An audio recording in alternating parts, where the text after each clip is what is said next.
কানাডার ইমিগ্রেশনে খুব গুরুত্বপূর্ণ কিছু পরিবর্তন এসেছে। কানাডায় স্টুডেন্ট ভিসা, ভিজিট ভিসা বা ওয়ার্ক পারমিটে এসে যারা এতদিন সহজেই অ্যাসাইলাম আবেদন করতে পারতেন, তাদের জন্য সেই আবেদনের যে রিকোয়ারমেন্টসগুলো আছে সেগুলো আরও কঠিন হয়েছে। কানাডার বহুল আলোচিত যে বিল C-12 সেটা এখন অফিসিয়ালি আইনে পরিণত হয়েছে। পুরো বিষয়টা আজকে আমি আলোচনা করব। আমি নাজমুল হাসান, একজন রেগুলেটেড কানাডিয়ান ইমিগ্রেশন কনসালটেন্ট এবং কানাডার অ্যাসাইলাম সংক্রান্ত ফাইলগুলো যেখান থেকে পরিচালিত হয় ইমিগ্রেশন অ্যান্ড রিফিউজি বোর্ড, সেখানের অনুমোদিত একজন অথরাইজড রিপ্রেজেন্টেটিভ। দর্শক, এই যে বিল C-12, এখানে 4টা এরিয়ার কথা সরকার ঘোষণা করেছে। এর মধ্যে প্রথম যেটা, সেটাই সবচেয়ে বেশি গুরুত্বপূর্ণ। অ্যাসাইলাম আবেদন করার শর্তাবলী, আপনি কখন অ্যাসাইলাম আবেদন করতে পারবেন। নর্মালি বলেছে 24 জুন 2020 সালের পরে যারা কানাডাতে ফার্স্ট এন্ট্রি নেবেন তারা 1 বছরের মধ্যে অ্যাসাইলাম আবেদন করতে হবে। আপনারা এই সময়ের মধ্যে যোগ্য থাকবেন। এখন এই যে আইনটা, সেই আইনটা কার্যকর হয়েছে 3 জুন 2025 সাল থেকে। অর্থাৎ এমন না যে আজকে আইনটা পাশ হয়েছে মানে আজকে থেকে যারা অ্যাসাইলাম আবেদন করবে তাদের জন্য প্রযোজ্য, তা না। এটা 3 জুন 2025 সাল বা তারপরে যারা আবেদন করেছেন সবার জন্য এই নিয়মটা প্রযোজ্য।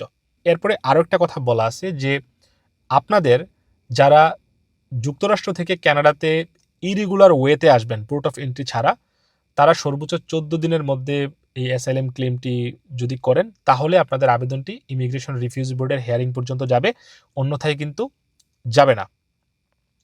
দর্শক, এই যে কথাগুলো বললাম, আপনারা যারা এই নিয়মের ফলে এফেক্টেড হয়ে যাবেন তাদের কিছু করার নেই, তাদের ফাইলটা যাবে না। তবে এখানে আরও একটা ব্যাপার আছে, সেটা হচ্ছে এমন না যে আপনি এই শর্তের মধ্যে পড়ে গেলেন, আপনি অ্যাসাইলাম করলেন, হেয়ারিংয়ে আসলো না, আপনাকে জোর করে বাংলাদেশে বা যে দেশ থেকে আপনি এসেছেন ফেরত পাঠানো হবে। বিষয়টা কিন্তু তেমন না।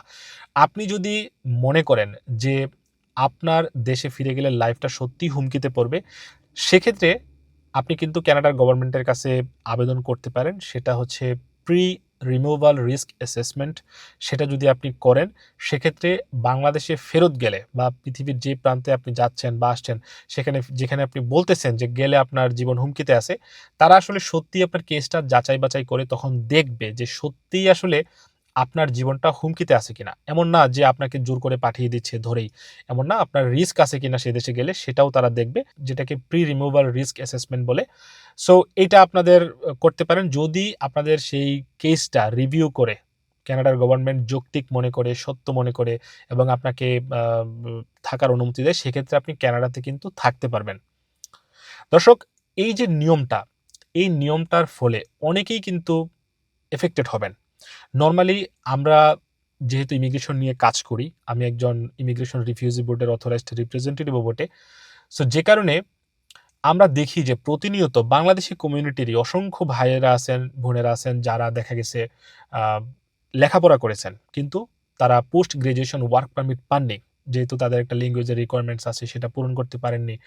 এরপর দেখা গেছে যে ওয়ার্ক পারমিট পেয়েছেন অনেকে, ওয়ার্ক পারমিট মেয়াদ শেষ হয়ে গেছে, অথবা ভিজিট ভিসা এসে ওভার স্টে করেছেন। একটা সময় তারা ভাবেন কিভাবে তারা কানাডাতে থাকতে পারবেন। থাকার অস্ত্র হিসেবে তারা এই কানাডাতে অ্যাসাইলাম আবেদনের কথা ভাবেন। তারা বলেন দেশে গেলে তাদের জীবনটা হুমকিতে পড়বে। এখন আমরা আসলে কেউই বলতে পারবো না যে কাদের কেসটা সত্য মিথ্যা। এটা আসলে বিচারক যিনি আছেন তিনি এটা আসলে আ দেখবেন যে আসলে কার কেসটা যৌক্তিক, কারটা হচ্ছে অ্যাকসেপ্টেবল। তিনি যদি অ্যাকসেপ্ট করেন সেক্ষেত্রে আপনি কানাডাতে প্রটেক্টেড পারসন হিসেবে স্টে করতে পারবেন। সেই অপশনটা কিন্তু এখন বন্ধ হয়ে গেছে। অর্থাৎ ৩ জুন ২০২৫ সালের পরে যারা আবেদনগুলো করেছেন, মনে করেন একটা স্টুডেন্ট এসেছে ২ বছর লেখাপড়া করেছে। তাহলে সে কিন্তু এই নিয়মের অধীনে সে কিন্তু আর অ্যাসাইলাম আবেদন করলে যে হিয়ারিং পর্যন্ত যাবে, সেটা কিন্তু তার জন্য আর সম্ভব হচ্ছে না। ফলে অ্যাসাইলামের যেই প্রসেস সেটা কিন্তু অনেক বেশি হচ্ছে আরো ক্লিন হবে। বর্তমানে আমরা জানি যে যারা অ্যাসাইলাম আবেদন করেন তারা ২ থেকে ২.৫ বছরেও হিয়ারিং পাচ্ছেন না। আমরা প্রতিনিয়ত বাংলাদেশি ভাইদের ফোন পাই যারা ২০২৩ সাল ২৪ সালে এসেছেন কিন্তু এখনো হিয়ারিং এর ডেট পাচ্ছেন না। তারা প্রচন্ড হতাশার মধ্য দিয়ে যাচ্ছেন। তো এর ফলে দেখা গেছে যে আপনাদের বর্তমানে যে অ্যাসাইলাম সিস্টেম সেটা কিন্তু অনেক বেশি ক্লিন হবে, সেটার উপর থেকে চাপ কমবে। আপনাদের হিয়ারিং এর যে টাইমটা সেটা কিন্তু এগিয়ে আসবে। সো সেটা একটা পজিটিভ দিক আসলেই বলা যায়।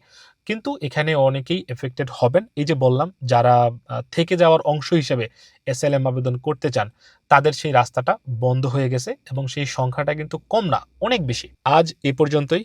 আপনাদের যদি এই বিল C-12 নিয়ে কোনো বিস্তারিত জানার থাকে অথবা আপনারা যদি অ্যাসাইলাম সংক্রান্ত কোনো বিষয়ে পরামর্শ চান, তাহলে আমার সাথে যোগাযোগ করতে পারেন। যেহেতু আমি একজন ইমিগ্রেশন অ্যান্ড রিফিউজি বোর্ডের অথরাইজড রিপ্রেজেন্টেটিভ, আমি আপনাকে এই বিষয়ে প্রপারলি হেল্প করতে পারবো।